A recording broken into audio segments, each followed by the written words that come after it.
Estamos transmitiendo a través de Himna TV en directo para muchos hermanos que nos están viendo en este momento, sobre todo en Santiago, donde hay toque de queda hasta ahora ya y no pueden salir a sus cultos. Nosotros, gracias a Dios, no tenemos todavía toque de queda, tenemos todavía la oportunidad y la libertad de estar acá. Así que esa es una bendición que debemos aprovecharla. No tenemos prohibición para estar acá. Es cierto, debemos tener mucha precaución y previsión, pero también debemos tener valentía para testificar del nombre del Señor y esperar que no tengamos que vivir persecuciones, porque ahí sí que a lo mejor estaríamos muy poquitos, menos de los que estamos ahora. Y bueno, tanta rabia acumulada, ¿a qué se debe? Es el título del sermón de esta tarde. Tanta rabia acumulada, ¿a qué se debe? Y para nadie es indiferente lo que está pasando. ¿Se preveía? Probablemente no. ¿Qué viene ahora, esta noche, mañana, en los siguientes días? Solo Dios lo sabe. Y lo que vemos aquí, lo que hemos estado viendo por la televisión, lo que hemos estado viendo y escuchando, es solo el efecto de una causa a la cual quiero referirme esta tarde en nuestro sermón dominical. Si fuéramos miopes, diríamos que fue esta situación generada por el alza del pasaje del metro. Si tuviéramos una vista normal, diríamos que es el fruto de la injusticia social que se ve en nuestro país. Y podríamos enumerar algunas: las AFP, las ISAPRE, las pensiones, las colusiones de las farmacias y otras empresas, la desigualdad económica, etcétera, etcétera, etcétera. Pero, realmente, ¿de dónde nace toda esta rabia?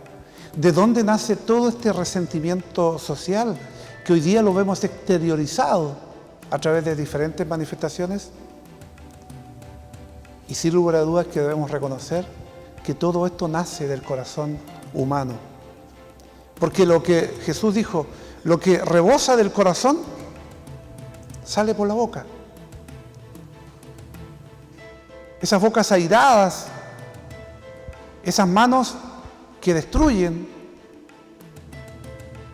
esos pensamientos a través de las redes sociales incendiarios, nacen de un corazón lleno de odio, lleno de rencor.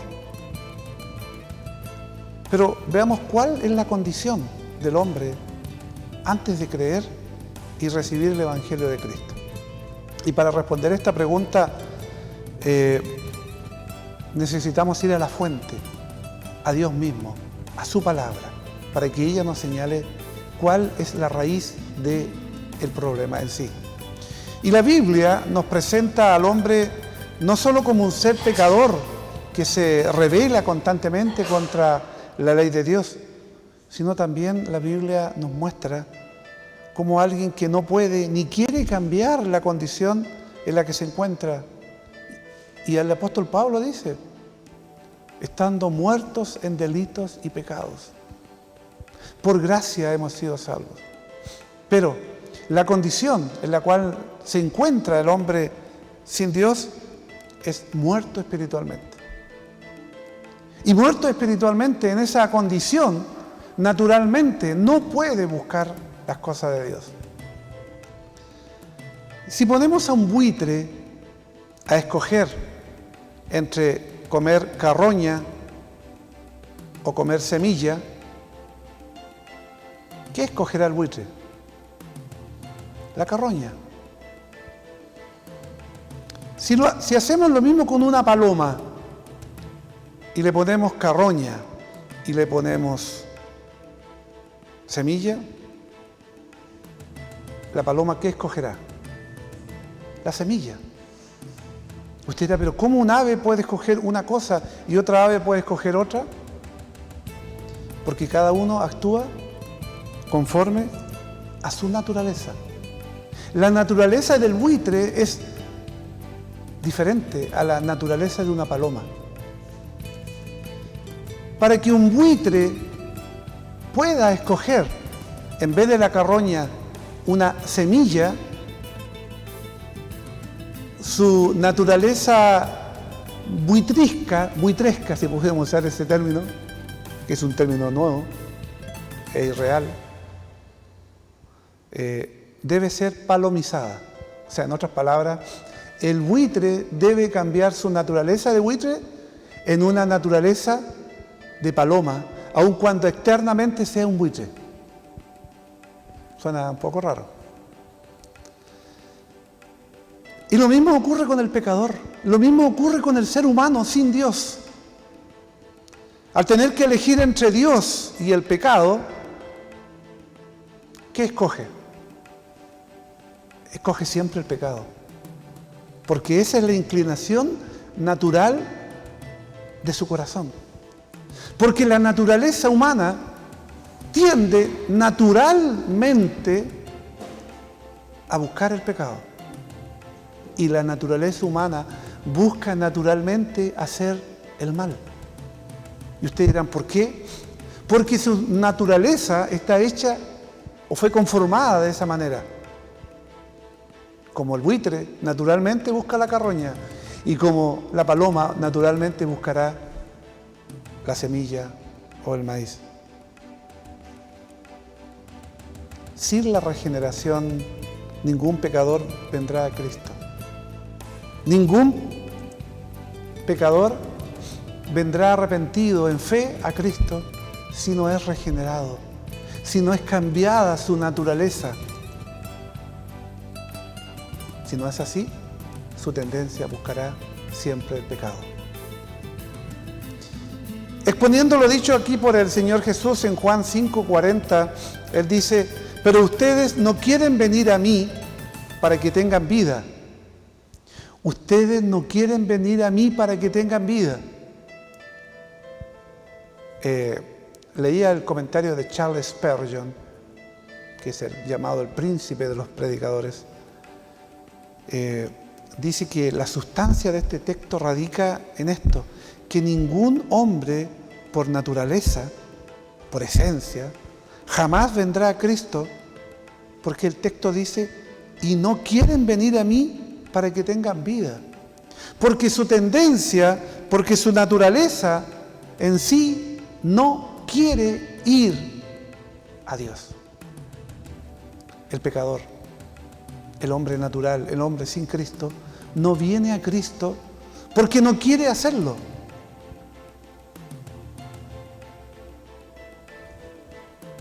No quiere, pero tampoco puede. Porque, como otras veces hemos usado esta ilustración, un muerto no puede decidir qué hacer con su vida. El muerto espiritualmente no puede decidir qué hacer con su vida espiritual. Entonces, Jesucristo nuevamente dice en Juan 6:44, nadie puede venir a mí si no lo trae el Padre que me envió.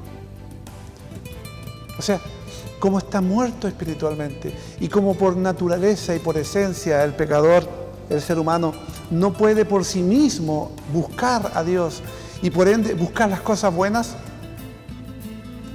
si no es así, es Dios quien de una u otra forma permite que acuda a Jesucristo y crea en Él como el Señor y Salvador. Es imposible que puedan venir a Dios si es que Él no lo llama. Porque todo lo que surge de nuestra naturaleza no es regenerada. Es, dice la Biblia en Romanos, enemistad contra Dios.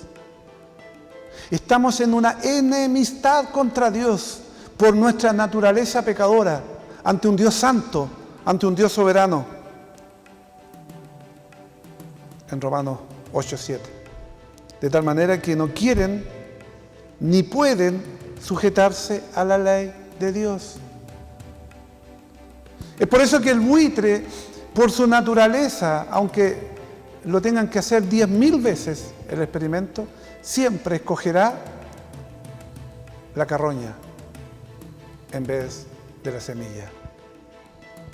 Y por otro lado, siempre la paloma escogerá la semilla en vez de la carroña. Y si usted toma un cerdito o un chanchito, lo lava, lo perfuma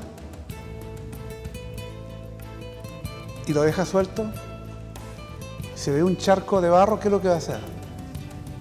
Se tirará al barro, porque su naturaleza es así. Él jamás dirá, estoy perfumadito, estoy lavadito, no me conviene ensuciarme en este charco de barro. No, porque su esencia y su naturaleza siempre tenderá a buscar eso. Y de la misma forma, nosotros no queremos sujetarnos a la ley de Dios, no queremos estar con Dios, porque nuestra naturaleza pecadora siempre tiende a alejarse y no desear las cosas de Dios. Desde el primer pecado cometido por Adán y Eva allí en el huerto, el hombre siempre ha querido ser su propio Dios.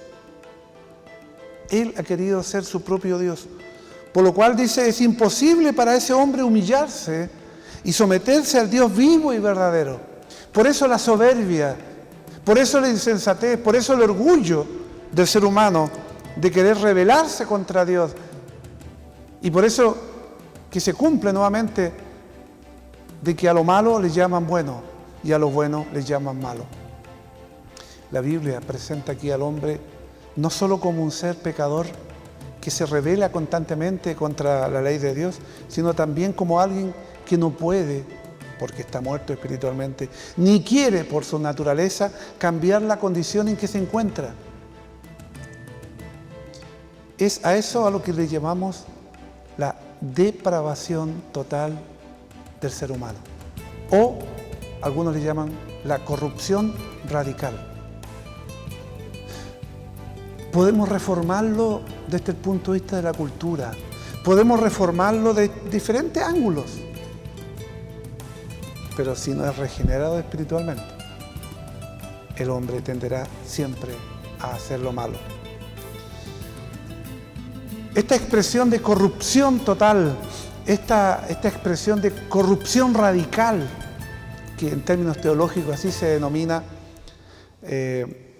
y que significa que no es que todos los hombres sean todo lo malo que pueden llegar a ser, o que todos los seres humanos sean completamente incapaces de hacer alguna cosa relativamente buena, sino que señala que el hombre está totalmente depravado en el sentido de que todas sus facultades han sido profundamente afectadas por el pecado. Su intelecto, su voluntad, sus emociones, todo ha sido afectado por el pecado. Y ese es el diagnóstico que Dios nos da de la condición del ser humano. Es un diagnóstico completo en el cual no admite apelación. Los psiquiatras, los psicólogos, los sociólogos, los humanistas tienen un concepto respecto al hombre, los filósofos tienen un concepto acerca del hombre. Pero qué mejor que aquel que nos hizo, qué mejor que aquel que nos creó, sabe perfectamente lo que somos y para lo que fuimos hechos. Pero dice la Escritura que el hombre natural, el hombre sin Cristo, el hombre sin Dios, no acepta las cosas de Dios, no acepta las cosas del Espíritu de Dios, porque para él son como una necedad, son como una locura, y no las puede entender porque son cosas que se disciernen, o que se comprenden, o que se examinan espiritualmente. Por eso, el hombre sin Dios, esto le parece una locura, es incomprensible el Evangelio. Y se cumple. El hombre sin Dios, el hombre natural, no logra entender o examinar o entender las cosas, porque hay que discernirlas o entenderlas o examinarlas espiritualmente. 1 Corintios 2:14. Y el hombre ha demostrado mucha capacidad intelectual, es cierto, en el campo de la ciencia. ¿Cómo ha crecido? ¿Cómo ha avanzado la ciencia en los últimos tiempos? En las artes. pero en lo que respecta a la salvación de su alma y su relación con Dios, dice la Escritura, su corazón, su mente sigue completamente entenebrecida. Y es tan impotente como un cadáver, en el cual es imposible que pueda entender y comprender, y es más, decidir u optar por una u otra cosa. Por eso Jeremías, con respecto a este cambio, dice: ¿mudará el etíope su piel y el leopardo sus manchas? Así también dice: ¿podréis vosotros hacer bien estando habituados a hacer el mal? Qué tremenda declaración la de Jeremías en el capítulo 13, versículo 23. Un hombre sin Cristo, un hombre muerto espiritualmente, ¿tenderá a buscar naturalmente a Dios? No. Un hombre sin Dios y sin Cristo, ¿tenderá a hacer naturalmente el bien? Tampoco. Entonces usted se preguntará, estamos perdidos, estamos completamente perdidos. Pero el Evangelio es la noticia más grandiosa en el universo. El Evangelio son las buenas nuevas. Las buenas nuevas del Evangelio es que trae la respuesta que el hombre necesita al mal que nos aqueja a todos.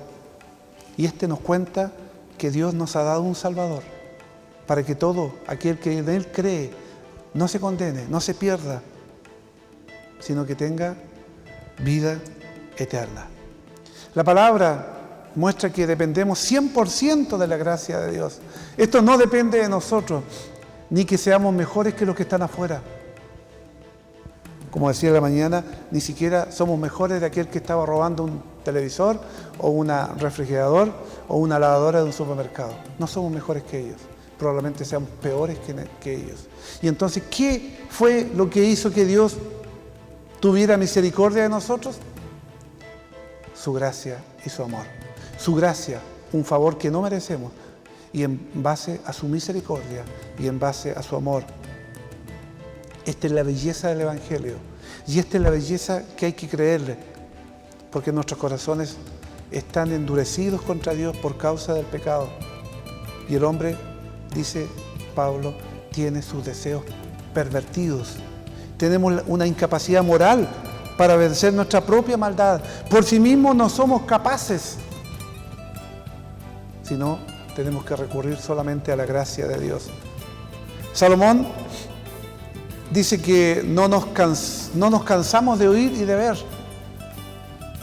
Hace algunas semanas terminamos la serie de 12 capítulos de Salomón en las predicaciones, y él en uno de ellos decía que no nos cansamos de oír y de ver. Y en otra ocasión dice: nuestro corazón nunca se sacia, nunca está agradado, nunca está conforme. Y hoy más que nunca vivimos en una sociedad consumista, hedonista, personalista, que nunca se cansa de tener, siempre quiere más.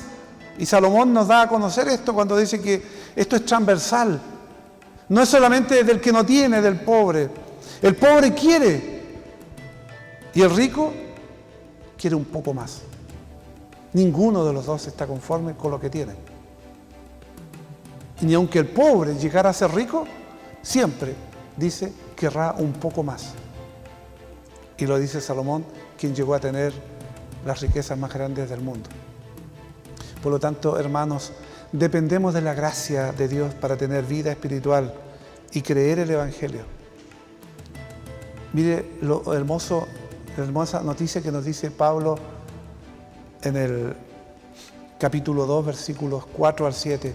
Pero Dios, que es rico en misericordia, por causa del gran amor con que nos amó, aún estando muertos en delitos y pecados, nos dio vida juntamente con Cristo.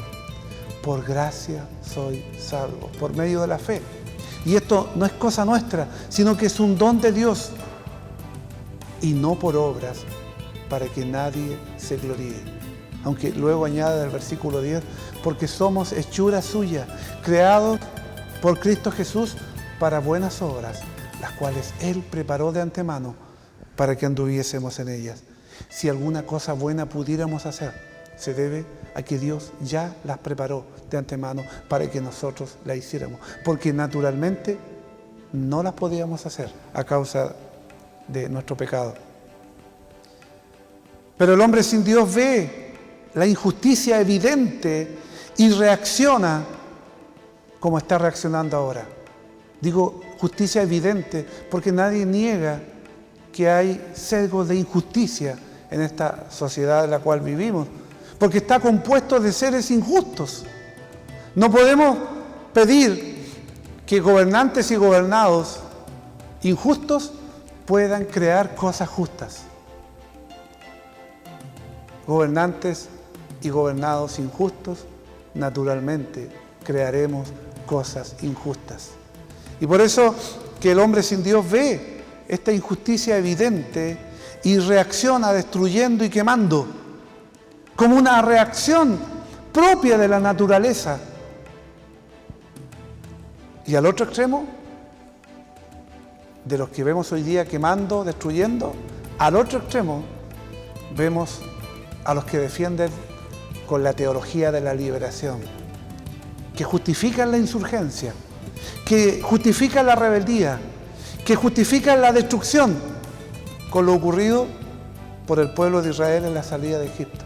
Entonces ellos dicen, sí, bíblicamente tienen razón, porque cuando el pueblo quiso salir de Egipto, el pueblo se rebeló y el pueblo se levantó en armas y se rebeló contra lo establecido. Por supuesto que el sentido es totalmente diferente, porque quien obró allí a través de las plagas no fueron los judíos, sino que fue Dios, el Dios soberano, y que atacó las deidades egipcias para demostrar que Él era el único y Dios verdadero. Entonces, si no es una cosa de destrucción y quemar, si no es otra cosa de justificar o queriendo mañosamente justificar lo injustificado a través de la Biblia, ¿qué entonces? ¿Qué dice la Biblia respecto a cómo debemos reaccionar frente a una injusticia que es evidente? Primero, entender que anhelar justicia es propio de los cristianos, según Jesús. Él, en las bienaventuranzas, puso justamente la justicia como un valor que debe cada cristiano desear. Y no es cualquier anhelo, sino anhelarla con el dolor del hambre y la incomodidad de la sed.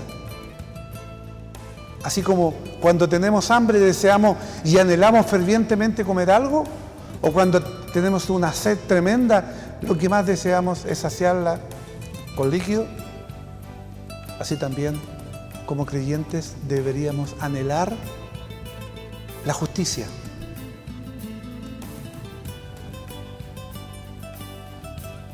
Teniendo en cuenta la transformación que hemos tenido por medio de la gracia de Dios. Y Dios en su palabra justamente nos habla bastante sobre la injusticia. Y ciertamente hay mucho que los cristianos podemos y debemos hacer. Pero aquí solo quisiera concentrarme en lo primero que debemos hacer y explicar por qué. Y escuchaba el otro día un comentario de un pastor Muñoz. Me gustó mucho su comentario y quiero referirme en esta parte a él, a lo que él dice, que una de las cosas que debemos hacer frente a la injusticia es orar. Así tal cual. Orar ante la injusticia, orar la rabia, orar el dolor, orar la furia contenida bajo el yugo de la opresión. De eso justamente tratan muchos de los salmos llamados salmos imprecatorios. En nuestra primera parte leíamos parte del Salmo 109, que es un salmo imprecatorio, donde vemos allí a David deseando todo el mal para sus enemigos, orando a Dios y vaciando su rabia y su corazón.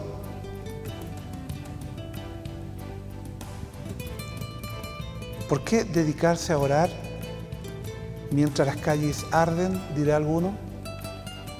¿No sería eso una especie de pasividad ante la injusticia?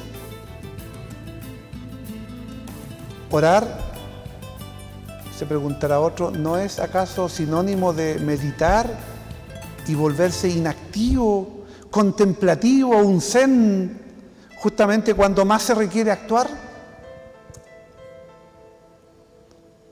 Y lo primero que debemos entender, hermanos, que todos debemos orar ante la injusticia por una razón bien sencilla. Orar es apelar al Rey absoluto y eterno, y esto es a la autoridad máxima. Así que orar es actuar, no es pasividad, no es quedarse ahí inactivo, como alguno pudiera pensar o pudiera creer.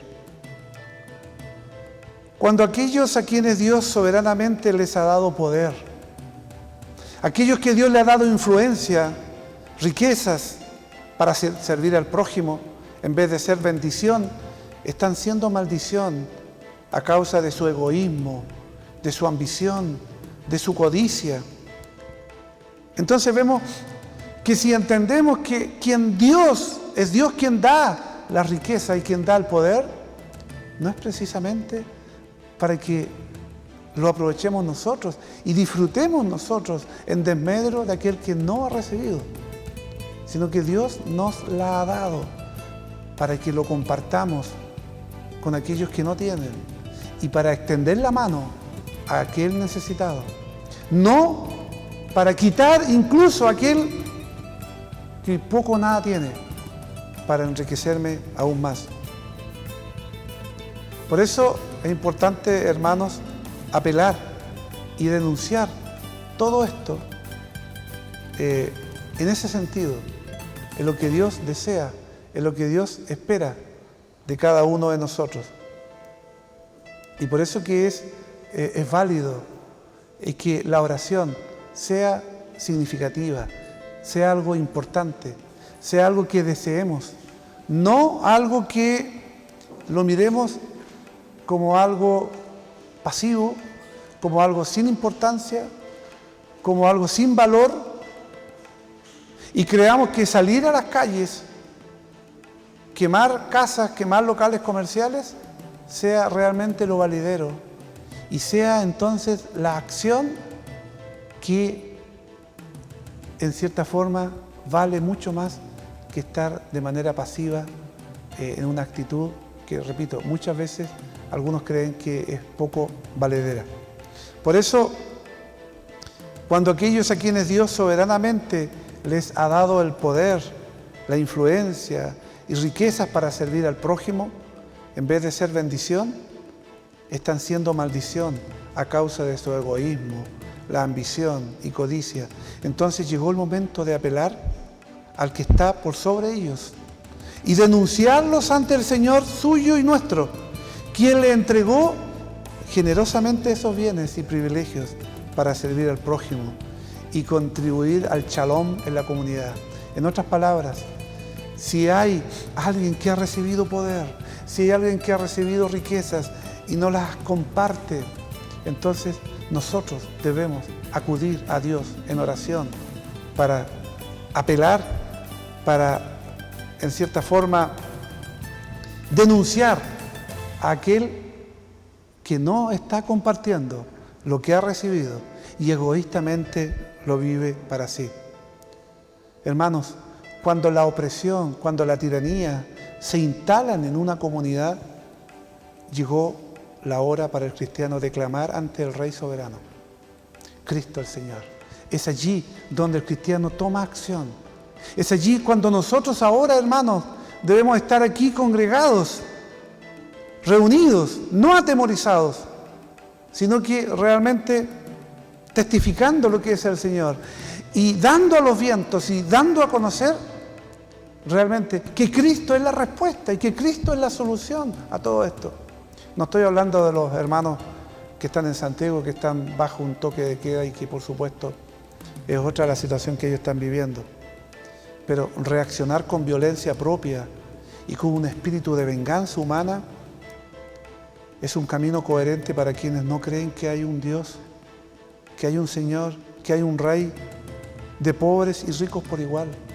Entonces es querer tomar la justicia por nuestras propias manos. Aquí vemos al salmista en el Salmo 109 que leíamos y en otros salmos imprecatorios donde ellos claman y denuncian la injusticia, los problemas, las dificultades.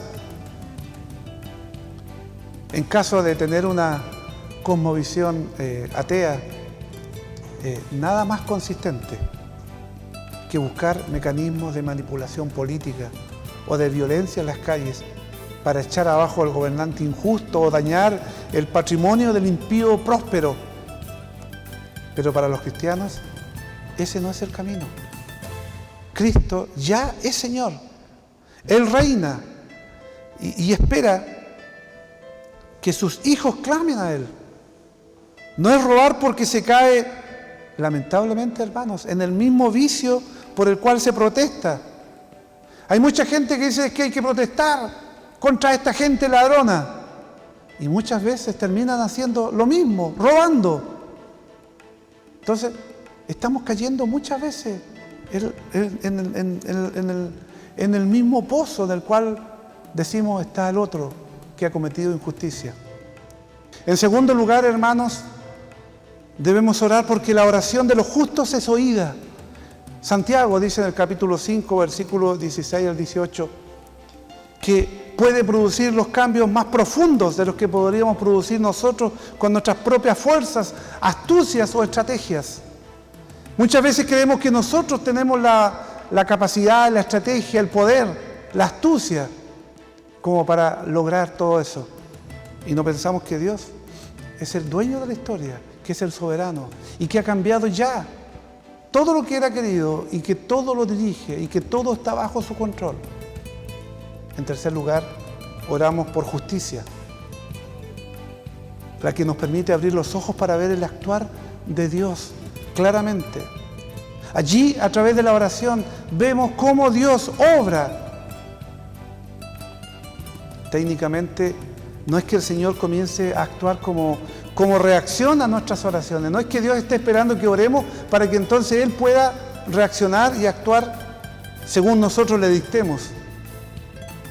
Sino que a través de la oración, hermanos, somos más conscientes de su actuar. A través de la oración y ver cómo Él actúa, reconocemos y vemos y nos sorprendemos y fortalece nuestra fe al ver cómo Él maravillosamente actúa, como Él quiere y siempre para bien. El asombro ante el ser de Dios, entonces, ¿sabe lo que logra? Humillar el corazón y revela nuestra propia injusticia personal. Nos revela tal como somos. Nosotros que luchamos por la justicia, nos damos cuenta que somos tan injustos como los que estamos allí acusando. Pero también eso evidencia la realidad de nuestra condición pecaminosa y nos hace mirar con compasión a aquel que de otro modo lo veríamos solo como un enemigo.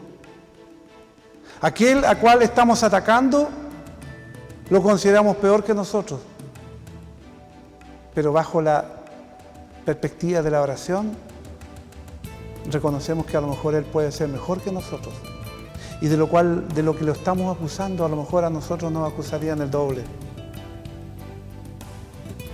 Sea quien sea la élite política, sea los grandes empresarios, sean las turbas, sean los anarquistas, sean los activistas políticos, sea la fuerza policial, sea quien sea, sea quien sea, sea quien sea.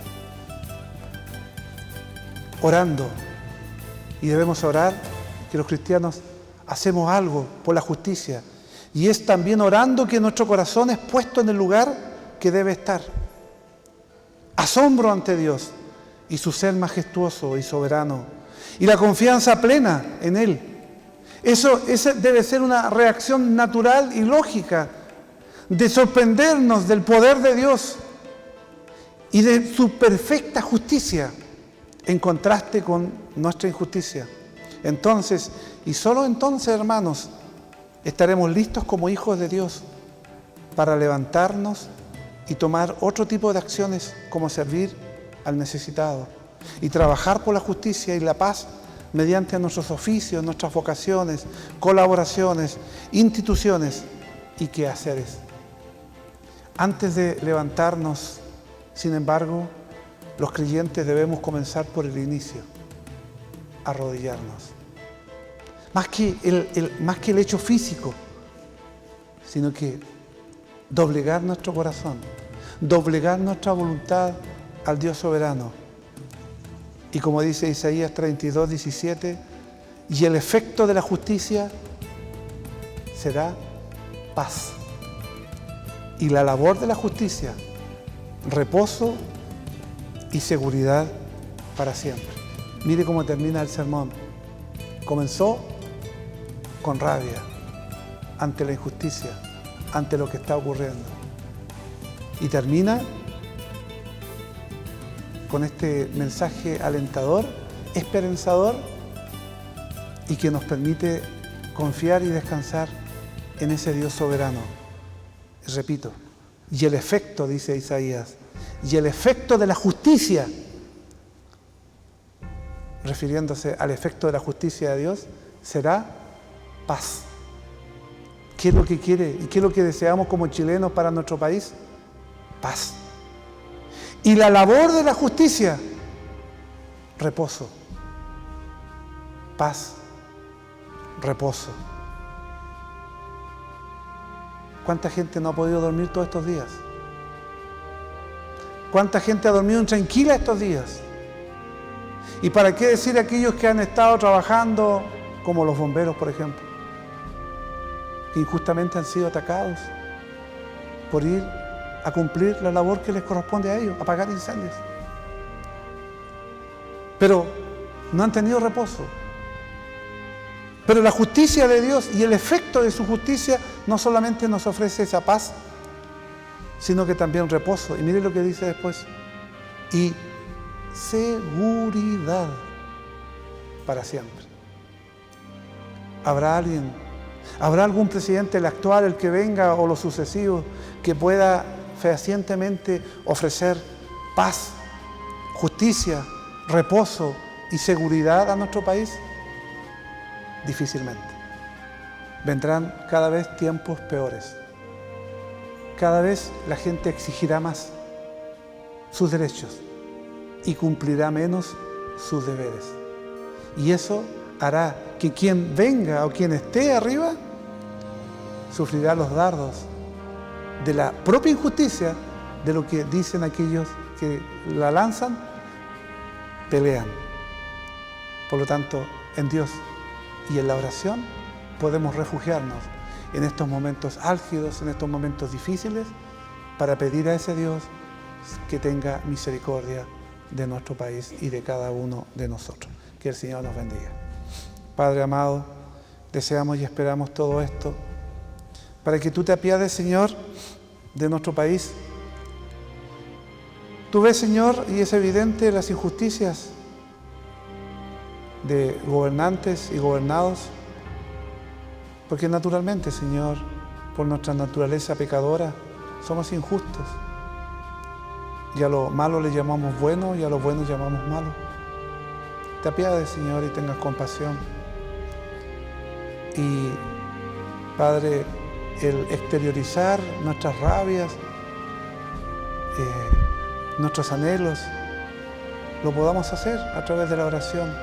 Y allí, como el salmista, también podamos abrir nuestro corazón y, si es necesario, vaciar nuestra rabia, nuestro odio, para que tú, Señor, finalmente nos des la justicia de la paz, la seguridad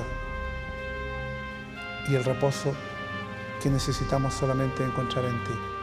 Padre, ten misericordia una vez más de nuestro país y permite que en estos momentos, en estos tiempos, Señor, tan difíciles, Padre, no nos escondamos, salgamos donde estamos y demos a conocer, oh Dios, tu palabra. Y lo que el mundo necesita es el Evangelio. danos valentía, quita el temor, quita la vergüenza. Y Padre, haznos creyentes que al levantar nuestra voz y al predicar tu palabra, podamos, Señor, con valentía, aún a pesar de las injusticias y de las persecuciones que puedan haber, o de las incomprensiones, Padre, por sobre todas las cosas entendamos que es a ti a quien servimos, y tú tienes el control de todo, y tú vas a guardar nuestra vida siempre en tu perfecta paz. Gracias, Padre, y bendícenos en el nombre de Jesús. Amén.